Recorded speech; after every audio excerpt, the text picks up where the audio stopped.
অবরুদ্ধ গাজা উপত্যকায় ত্রাণ হিসেবে কেউ কেউ শুকনা খাবার পেলেও তা কার্যত কোনো কাজে আসছে না। কারণ নেই পানি, নেই বিদ্যুৎ কিংবা জ্বালানি। ডাল, চাল কিংবা পাস্তার মতো খাবার রান্না করতে প্রয়োজন পানি ও আগুন, যার অভাব এখন ভয়াবহ।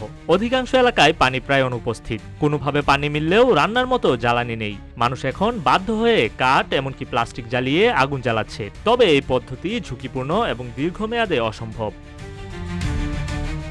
গাজায় ঢোকার অনুমতি পাওয়া ত্রাণ এখনও চাহিদার তুলনায় অতি সামান্য। খাবার থাকলেও তা রান্না করা সম্ভব নয়, আর যা প্রয়োজন তা পৌঁছাতেই পারছে না। এমন বাস্তবতায় মানবিক সহায়তাও এখন উপহাসে পরিণত হচ্ছে।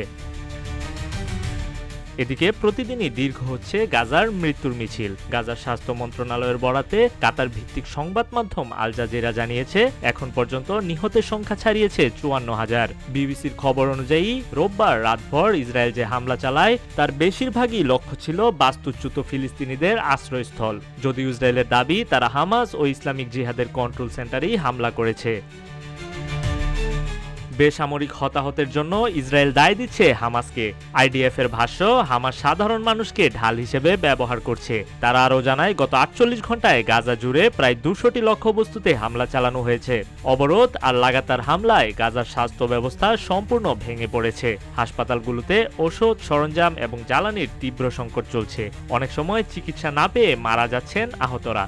যেসব এলাকাগুলোতে এখনও কিছু চিকিৎসা সেবা চালু আছে, সেগুলোর উপরেও চলছে নিয়মিত বিমান হামলা।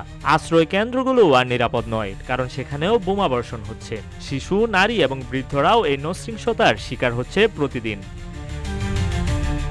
এই পরিস্থিতিতে গাজা এখন শুধু একটি যুদ্ধক্ষেত্র নয়, হয়ে উঠেছে মানবতার সর্বনাশের প্রতীক। মানবিক বিপর্যয়, যুদ্ধ ও রাজনীতির এই চক্রে গাজার প্রতিটি মুহূর্তে বেড়ে চলেছে অসহায় মানুষের কান্না। ত্রাণ নয়, এখন তাদের প্রয়োজন নিরাপদ জীবন ও টিকে থাকার লড়াইয়ে বিশ্ব সম্প্রদায়ের বাস্তব সহায়তা।